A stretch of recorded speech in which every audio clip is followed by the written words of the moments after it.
And welcome back to humanities. I am Purva and आज की video में हम जानेंगे how I scored 98 out of 100 in my English board exam in 2019। जी हाँ, मैंने स्कोर किए थे 98 out of 100 in English score आपको दिख रहा है 98, राइट। इधर मैंने मदर फादर का नेम छुपा दिया है, ठीक है, प्राइवेसी रीजंस की वजह से। ये मेरी मार्कशीट थी, तो मैंने टॉप किया था इंग्लिश में। 2019 में मेरा बोर्ड एग्जाम था, राइट। तो आज मैं फटाफट से आपके साथ वो सारी टिप्स एंड ट्रिक्स शेयर करने वाली हूँ। बहुत हेल्पफुल ये वीडियो होने वाली है बिकॉज पर्सनल एक्सपीरियंस बेस्ड रहेगा। सब कुछ मैं आपको अच्छे से बताऊंगी। सिर्फ ये वीडियो देख ली, आपको मिनिमम 5 से 10 मार्क्स का फायदा होने वाला है। तो चलिए शुरू करते हैं। अपना बोर्ड एग्जाम है वो जो आ गया है 12th को, देखते हैं कि किस तरीके से हमें चलना है। पहले एक ब्लूप्रिंट देख लेते हैं। देखो भाई, आपका जो इंग्लिश का बोर्ड एग्जाम है 3 सेक्शंस में वो डिवाइडेड होता है, ठीक है। रीडिंग सेक्शन, राइटिंग सेक्शन और लिटरेचर सेक्शन। सबसे ज्यादा अपने जो वेटेज है वो लिटरेचर सेक्शन की होती है, यानी कि जो भी हमारी बुक्स हैं, है ना, फ्लेमिंगो एंड विस्तास, 40 नंबर अपने वहां हैं। उसके बाद अपने रीडिंग सेक्शन पे है और फिर राइटिंग सेक्शन पे है। क्लियर? चलो, बहुत अच्छे। अब रीडिंग सेक्शन के जो नंबर है ना, ये मैं मानती हूँ फ्री फंड के नंबर होते हैं, ठीक है। इसमें अगर आपको अच्छी स्ट्रैटेजी पता है, तरीका पता है कि किस तरीके से चलना है, तो इजीली आप इसमें से 20 स्कोर कर सकते हो आउट ऑफ 22, ठीक है। ये सब कुछ मैं आपको बताऊंगी एक एक सेक्शन के लिए, कैसे अटेम्प्ट करना है, क्या तैयारी करनी है।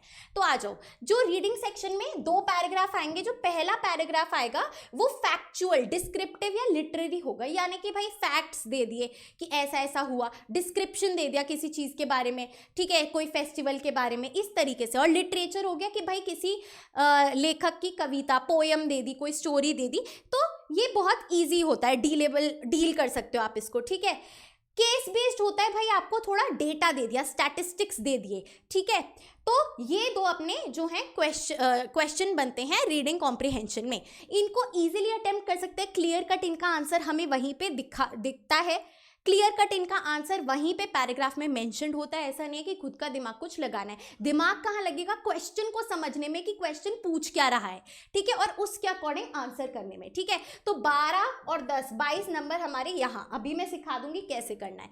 राइटिंग सेक्शन पे आ जाओ भाई। चॉइस है, नोटिस की 2 चॉइस मिलेंगी, formal and informal, invitation, reply की 2 चॉइस मिलेंगी, कुछ भी चूज कर सकते हो। लेटर 2 ऑप्शन है, जॉब बायोडेटा वाला, लेटर टू द एडिटर वाला, और आर्टिकल और रिपोर्ट में चॉइस है, ठीक है।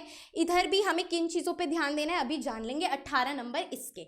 लिटरेचर में अपने 3 जो है एक्सट्रैक्ट आएंगे। एक्सट्रैक्ट यानी कि पोएम से निकाल लिया, पैराग्राफ उसका डाल दिया, उस पे सवाल पूछ लिए, ठीक है। 1-1 नंबर के, 2-2 नंबर के, टोटल 6 मार्क्स का एक पैराग्राफ, फिर 6 मार्क्स का दूसरा पैराग्राफ। फ्लेमिंगो के दोनों है ये, प्रोज और पोएम, और एक विस्तास का 4 नंबर का, ठीक है। फिर 2 मार्क्स के आपके जो है 5 क्वेश्चंस आएंगे और 2 विस्तार से आएंगे।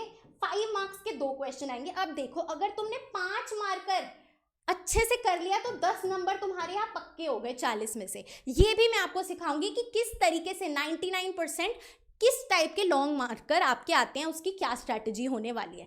तो चलो, ब्लूप्रिंट हमने समझ लिया, मार्कशीट हमने देख ली मोटिवेशन के लिए। अब आ जाओ अपने रीडिंग कॉम्प्रिहेंशन पे। तो भाई सबसे पहला स्टेप, जब आपका जो 15 मिनट का रीडिंग टाइम है उसमें आपको क्या करना है? क्या आपने उसमें पानी पीना है, इधर उधर ध्यान देना है, मैम ने किस कलर का सलवार सूट पहना है, मेरी फ्रेंड क्या कर रही है, नए स्कूल में आए हैं, इंजॉय ले रहे हैं, विंडो के बाहर देख रहे हैं? जी नहीं, आपको उन 15 मिनट में रीडिंग कॉम्प्रिहेंशन अपना आंखों से ही सॉल्व कर देना है, रीड कर लेना है। समझो, तो सबसे पहले जैसे ही आपको रीडिंग कॉम्प्रिहेंशन दिखेगा, आपको क्वेश्चंस पढ़ने हैं। You have to read the questions. Questions को ध्यान से पढ़ना है कि क्या पूछा है यार। वाई पूछा है, हाउ पूछा है, कोई रीजन पूछा है, ट्रू पूछा है, फॉल्स, अग्रीमेंट, डिसएग्रीमेंट, किस टाइप का क्वेश्चन है, मीनिंग पूछा है, क्या पूछा है, व्हाट हैज बीन आस्क्ड, ठीक है। सिंपल पेंसिल से डॉट डॉट लगा सकते हो क्वेश्चन पेपर पे, हल्का फुल्का आइडिया लेने के लिए, ठीक है, आपको क्लैरिटी मिल जाए। मैं पर्सनली यही करती थी। ये 15 मिनट में अपना रीडिंग कॉम्प्रिहेंशन रीडिंग टाइम में देखती थी, ठीक है। फिर आपको जब क्वेश्चन आपने देख लिए, फिर एक एक क्वेश्चन का आंसर ढूंढने लगो। Search for answer in the comprehension in the passage. ठीक है भाई, कई बार ऐसे पैसेज आ जाते हैं कि आपको क्लियर कट समझ ही नहीं आता, जो डिस्क्रिप्टिव टाइप के होते हैं। ठीक है, कि काफ़ी ज़्यादा इधर उधर फंसाई हुई हैं चीज़ें, क्लियरली आंसर नहीं मिल रहा है, तो उसमें आपको पढ़ना ही पड़ेगा वो। तो अगर नौबत ऐसी आई कि पूरा पैसेज रीड करना पड़ रहा है, तो आप जैसे जैसे उस पैसेज को रीड करो ना, जहाँ पे भी आपको न्यू वर्ड्स दिखे, डिफिकल्ट वर्ड्स दिखे जिसके मीनिंग आपको नहीं पता, उधर डॉट लगा दो या अंडरलाइन कर दो उनको हल्का सा, क्योंकि ये बाद में काम आएंगे जब आपसे क्वेश्चन पूछा जाएगा कि इस वर्ड का सिनोनिम क्या है या एंटोनिम क्या है। जब भी ऐसे शब्द आएंगे, जब भी ऐसे क्वेश्चन आएंगे कि किसी वर्ड का मीनिंग पूछा है, सिनोनिम एंटोनिम पूछा है, तो हमेशा ये याद रखना, अगर जिस टेंस में वो वर्ड होगा ना क्वेश्चन में, उसका आंसर भी उसी टेंस में होगा।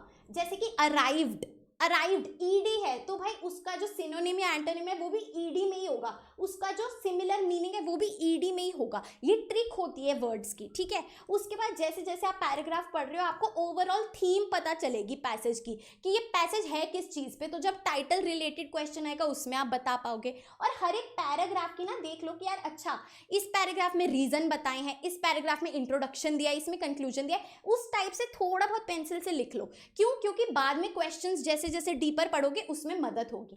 तो इस तरीके से जो है आपको रीडिंग कॉम्प्रिहेंशन अपना सॉल्व करना है। अब देखो, मैंने सिंपल सिंपल यहाँ पे आपको हैक्स दे दिए हैं। जहां भी for instance, for example, in fact ऐसी टर्म्स दिखे तो ये जो है प्रूफ दे रही हैं, उस चीज का एविडेंस दे रही हैं। ठीक है, ये आपको समझ आ जाएगा। क्लियर? क्योंकि क्वेश्चन ऐसे उठ के आते हैं कि ये जो चीज है इसकी क्या चीज एविडेंस देती है, इस टाइप से आजकल घुमा फिरा के। ठीक है, कॉन्सिक्वेंटली, बिकॉज, दस, एज अ रिजल्ट, ये क्या है? कॉज एंड इफेक्ट, रीजन, ये सब शो कर रहा है। क्लियर? इसकी वजह से ऐसा हुआ, तो ये ऐसी टर्म्स हैं। क्लियर? इस तरीके से आपको एक साफ माइंड से अपना रीडिंग कॉम्प्रिहेंशन सॉल्व करना होगा। इसीलिए मैं कहती हूँ कि हमेशा आरसी पहले ही अटेम्प्ट करना चाहिए, लेकिन आप अभी तक जैसे करते आए हैं वैसे ही करना अपना अटेम्प्ट पेपर, उसी ऑर्डर में। लास्ट में बोर्ड एग्जाम के दिन कोई एक्सपेरिमेंट मत करना। पर्सनली मैं रीडिंग कॉम्प्रिहेंशन पहले करती थी, फिर राइटिंग सेक्शन, फिर लिटरेचर सेक्शन, मेरा तो यही रहता था। नहीं, शायद लिटरेचर पहले कर लेती थी, फिर एंड में राइटिंग करती थी, पता नहीं, भूल गई हूँ, अब 2019 की बात है। ठीक है, अच्छा, अब अग्रीमेंट जहां पे भी दिखेगी तो सिमिलरली, फर्दरमोर, इन एडिशन, ऐसे शब्द आपको नजर आएंगे। ठीक है, अगर ऑपोजिट, ओपोज, कॉन्ट्रास्ट दिखा रहे हैं तो yet, however, nevertheless, on the other hand, in reality, ऐसे वर्ड्स आपको दिखेंगे पैराग्राफ में। क्लियर? बहुत अच्छे। अब आ जाओ अपने राइटिंग सेक्शन पे।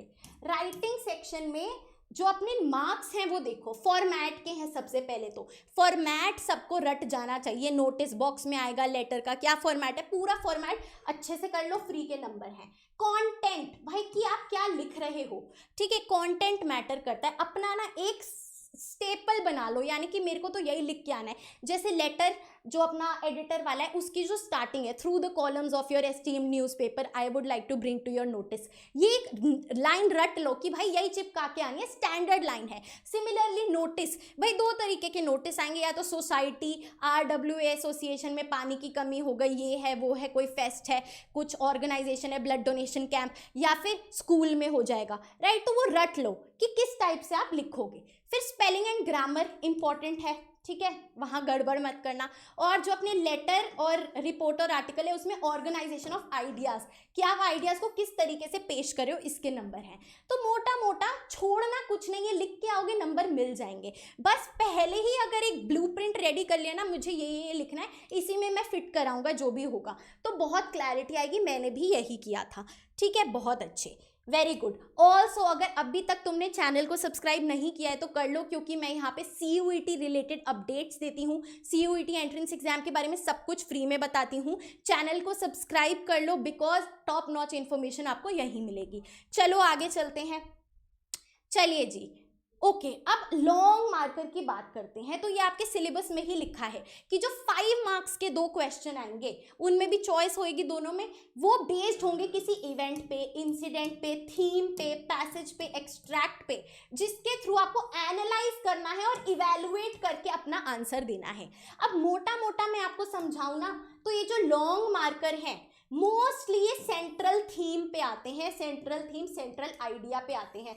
यानी कि आपको हर एक स्टोरी की सेंट्रल थीम और आइडिया पता होना चाहिए कि इस स्टोरी का मैसेज क्या है, मॉरल ऑफ द स्टोरी क्या है, उसको आप कनेक्ट करके पूरी स्टोरी से एक्सप्लेन करते हैं उस क्वेश्चन पे। 90% जो 5 मार्कर क्वेश्चन है वो यही होते हैं कि आपको किसी कैरेक्टर के बारे में बताएंगे, ये ऐसा करती थी लेकिन ऐसा क्यों था, ठीक है। इस टाइप से जो ओवरऑल थीम, एक सेंट्रल थीम, एक मैसेज पे एम्फेसिस दे रहे हैं कि आपने क्या सीखा, उसको आप कैसे रिलेट करते हैं, राइट। तो ये चीज जो वैल्यू मैसेज है वो आता है अपना 5 मार्कर में। वो आप हर एक चैप्टर का आपको पता होना चाहिए, जो मोटा मोटा सेंट्रल थीम आइडिया है कि क्या पोएट इससे हमें सिखाना चाह रहा है, ठीक है। और हमेशा आपको लॉन्ग शॉर्ट जो भी आंसर है उसमें हर एक ऑथर और पोएट का नेम पता होना चाहिए। ऐसा मैं क्यों कह रही हूँ, क्योंकि कई बार हमें समझ नहीं आता आंसर शुरू कैसे करें, तो ये हमारा एक स्टेपल बन जाएगा। इन द पोएम डैश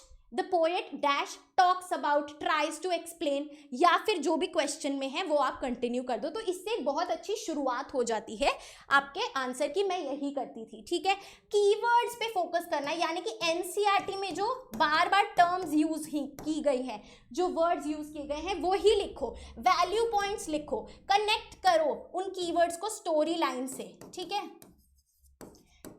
तभी आपको मार्क्स मिलेंगे, क्योंकि इसके जो बेसिस होते हैं वो केवल और केवल वैल्यू पॉइंट्स होते हैं जो एग्जामिनर को देखने को मिलते हैं कि ये इनमें से कुछ भी बच्चा मेंशन कर दे, वो आपको करना है। एनसीईआरटी टेक्स्ट वर्ड्स को, वोकैबुलरी को आपको इंटीग्रेट करना है with the story line.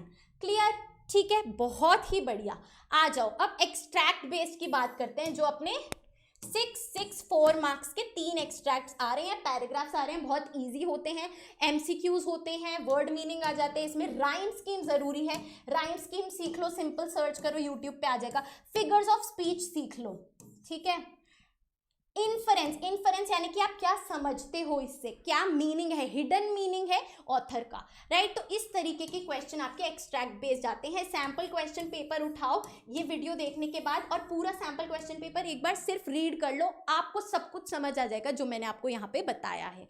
Clear, आई बात समझ में? बहुत अच्छे। फाइनली आ जाओ डूज एंड डोंट्स पे।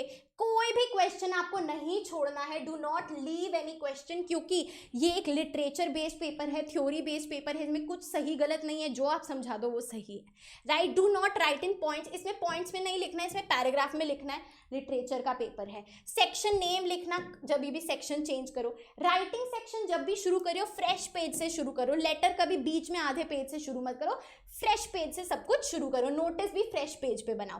क्वेश्चंस को केयरफुली पढ़ो, यहीं पे आधा जो डामाडोल है यहाँ पे होता है।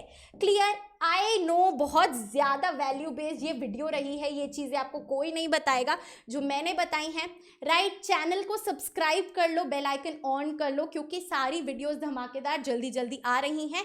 इंग्लिश लाइव सेशंस चल रहे हैं टेस्ट कोच के चैनल पे, टेस्ट कोच प्राइम बाय एसचन, जहाँ पे हम सारे एजुकेटर्स आके आपको पढ़ाते हैं, लाइव क्लासेस लेते हैं। उसकी लिंक भी मैंने डिस्क्रिप्शन में डाल दिया और पिन कमेंट में डाल दिया, वहाँ पे भी सब्सक्राइब कर लो। So guys, that is it for our today's video. I hope you liked it, and if you did, please like, share and subscribe to the channel.